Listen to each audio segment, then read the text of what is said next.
台北时间7月10号凌晨4点，波士顿，法国对摩洛哥，世界杯8强。先别急着站队，老马先把这场球最扎心的一件事摆着。这两支队3年半前刚在世界杯上碰过一回，那还是2022年的半决赛。那场球，法国2-0把摩洛哥挡在了决赛门外。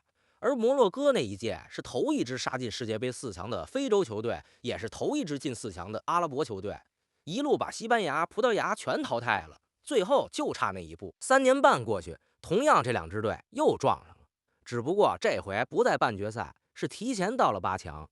摩洛哥这边世界排名爬到了第7，这是他们队史最高。这届踢完小组赛和淘汰赛，靠着积分，他们头一回摸到了世界前6。非洲第一没有第二个说法。可专业机构那边并不太看好摩洛哥，他们算下来，法国晋级的把握差不多有80%。所以今晚就俩问题：是法国再赢一次，把摩洛哥又一次摁在门口，还是摩洛哥这回把3年半前那口气讨回来？觉得法国稳赢的，觉得摩洛哥就是个陪跑黑马的。这场球你都得听老马把话说完。先说法国，老马先把公道话摆在前头，这支队是真强。这场球的赢面也确实是法国大不少，这一点咱们得认。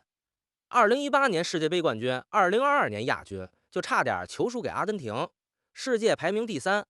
这届小组赛3-1塞内加尔，3-0伊拉克，4-1挪威，场场进球如麻。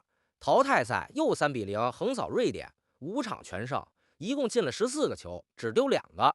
直到上一场碰巴拉圭才卡了壳。头号球星姆巴佩本届7个进球，金靴榜排头1位，跟梅西、哈兰德一块并列第1，就靠助攻多压了半个身位。他世界杯生涯打进19球，离梅西保持的20球历史记录就差1个。姆巴佩边上还站着登贝莱，2025年的金球奖得主，世界足球先生。小组赛对挪威，上半场一个人就是一顶帽子。再往下还有个新星杜埃，才20出头。上场打巴拉圭那粒制胜点球，就是他冲进禁区造出来的。这套阵容账面上就是奔着冠军去的。就说姆巴佩，2018年那届世界杯，他才19岁，就跟着法国捧回了大力神杯。8年过去，他从当年那个愣头青，一路长成了整支法国队的旗帜。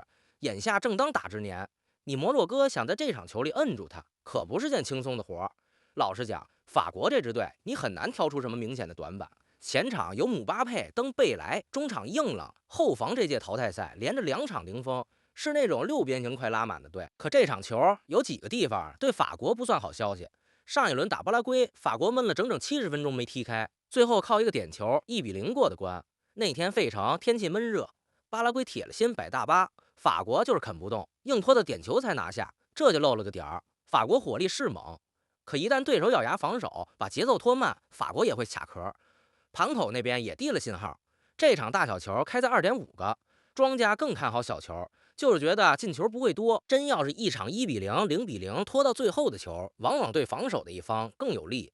还有姆巴佩，赛季末是带着大腿旧伤来的，皇马联赛冲刺阶段还缺过几场。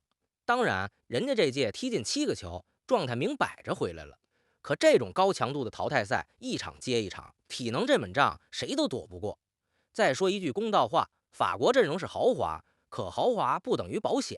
2022年那届决赛，姆巴佩一个人踢进3个球，上演帽子戏法，法国最后照样点球输给了阿根廷。球是圆的，再强的队也有翻车的那一下。再说摩洛哥，可你要是把摩洛哥当成来陪跑的软柿子，那就看走眼了。这是一支实打实的强队，2022年踢进世界4强，可不是撞大运撞出来的。法国想过这一关，绝对没那么轻松。凭啥这么说？老马讲的都有根据。第一，2022年那支摩洛哥就是活生生的样本。那一届他们小组赛压过比利时，逼平克罗地亚，头名出现。到了淘汰赛，数据说他们不该赢西班牙，结果0-0拖到点球，门将布努一个人扑出好几个，把西班牙淘汰了。数据说他们更不该赢葡萄牙，结果1-0又把 C 罗那支葡萄牙送回了家。就这么一路闯进了4强。所以摩洛哥碰上大牌就是陪跑这句话，2022年已经被他们自己狠狠打脸打过一回了。第二，看这届的状态，摩洛哥打到8强5场不败，小组赛跟巴西1-1平手，1-0拿下苏格兰，4-2赢海地。到了32强碰上荷兰，90分钟1-1，加个波都替荷兰进球了。最后摩洛哥硬是点球3-2把荷兰淘汰出局。16强对上东道主加拿大，3-0，干净利落。这一路走下来，含金量不低。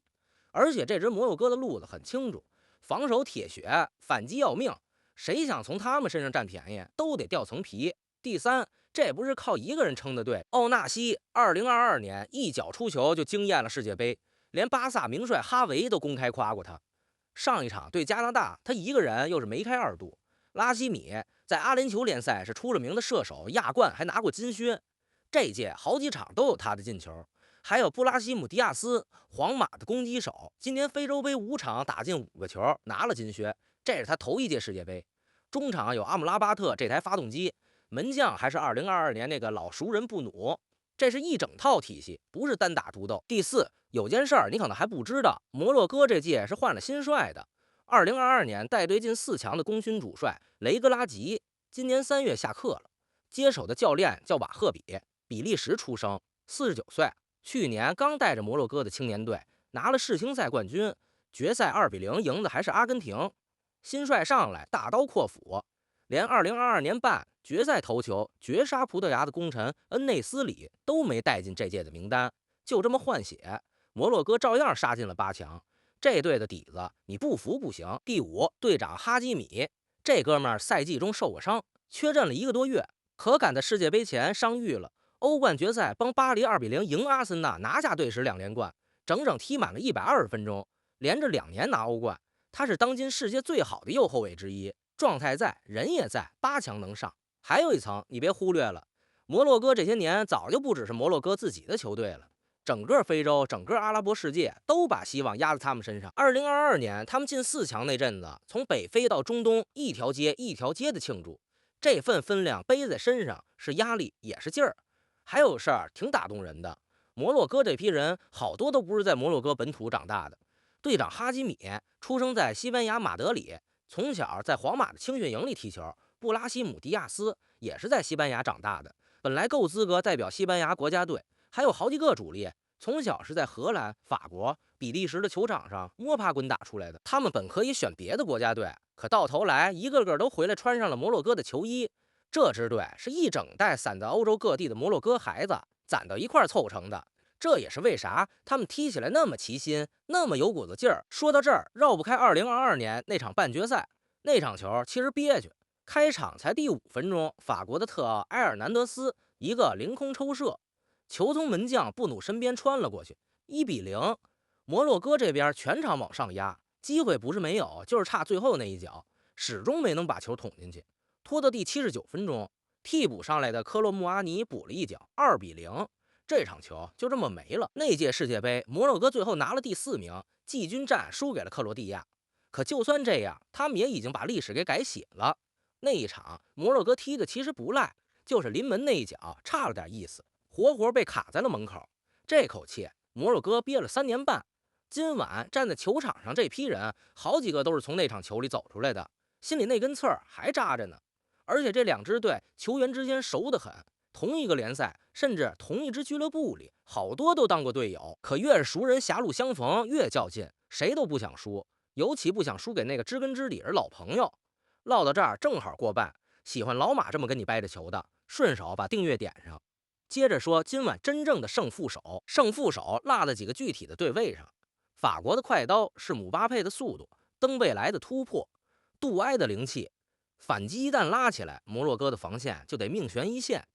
姆巴佩踢左边，一提速没几个后卫追得上。登贝莱在右路，2025年的金球奖不是白拿的，一个人能盘过好几个。中间还有杜埃这样的心血，敢突敢传，这仨凑一块儿是本届世界杯最快最锋利的一把刀之一。摩洛哥后防线只要站得稍微靠前一点，身后那片空地就是灾难。可摩洛哥这边有个软肋得盯着，萨伊比里这哥们儿小组赛场场进球，刚转会去了拜仁慕尼黑，是摩洛哥锋线上最有威胁的爆点之一。可上一场打加拿大，他22分钟就伤了下场，大腿的伤，8强能不能上还是个问号。真要缺阵，摩洛哥进攻端就少一把尖刀，这事儿让人替摩洛哥捏把汗。摩洛哥的杀招在右路，队长哈基米一趟一趟的往前插，配合反击和定位球，身后还有布努这道最后的关。中场这个阿姆拉巴特也得重点说说，2022年就是靠他把对面一个又一个大牌中场给摁得死死的。这届他还在。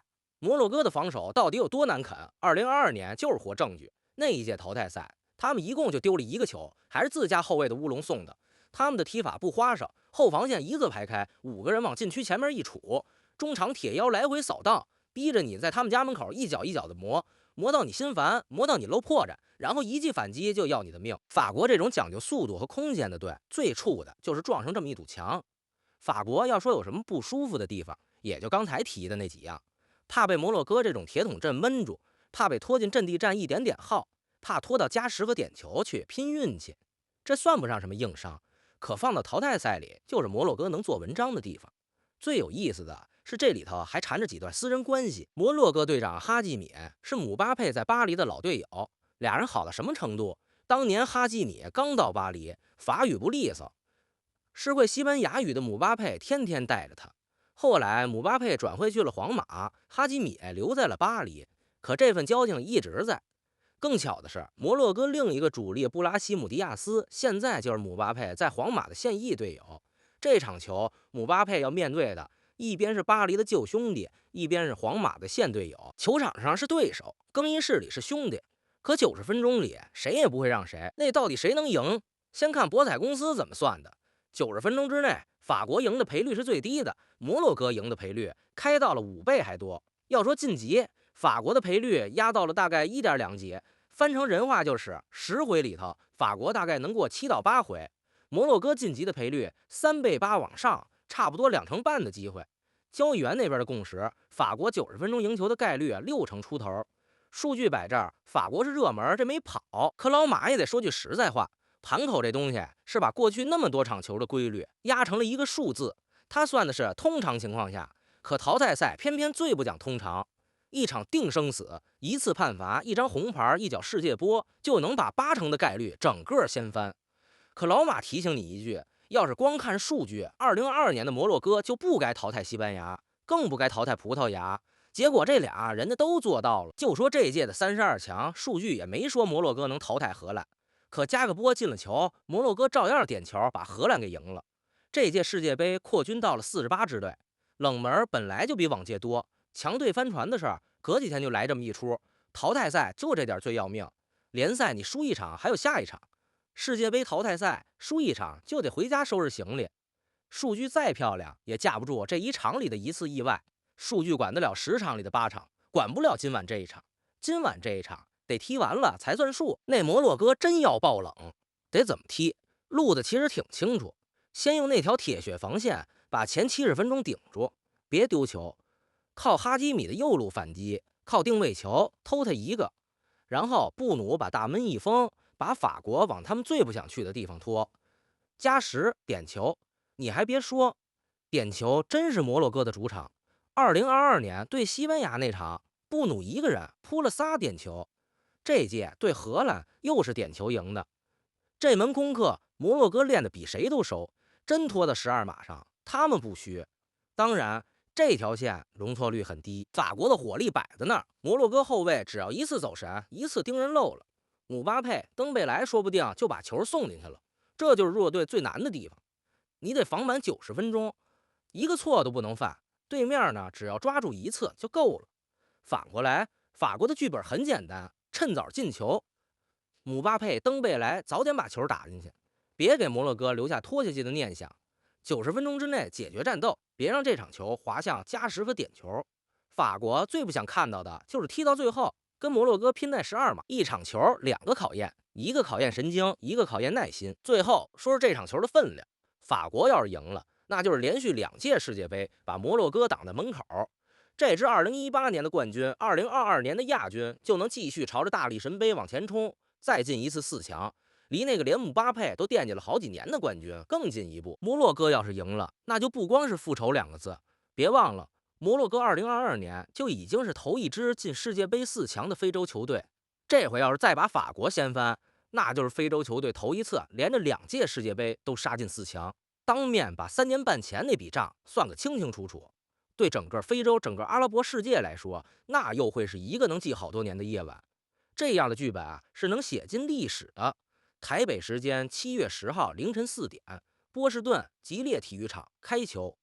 这场球你觉得谁能赢？比分是多少啊？老马跟你约定，觉得法国赢的评论区扣个1，觉得摩洛哥这回能翻身的扣个2，顺手把你猜的比分也留下。明儿早上咱们对答案。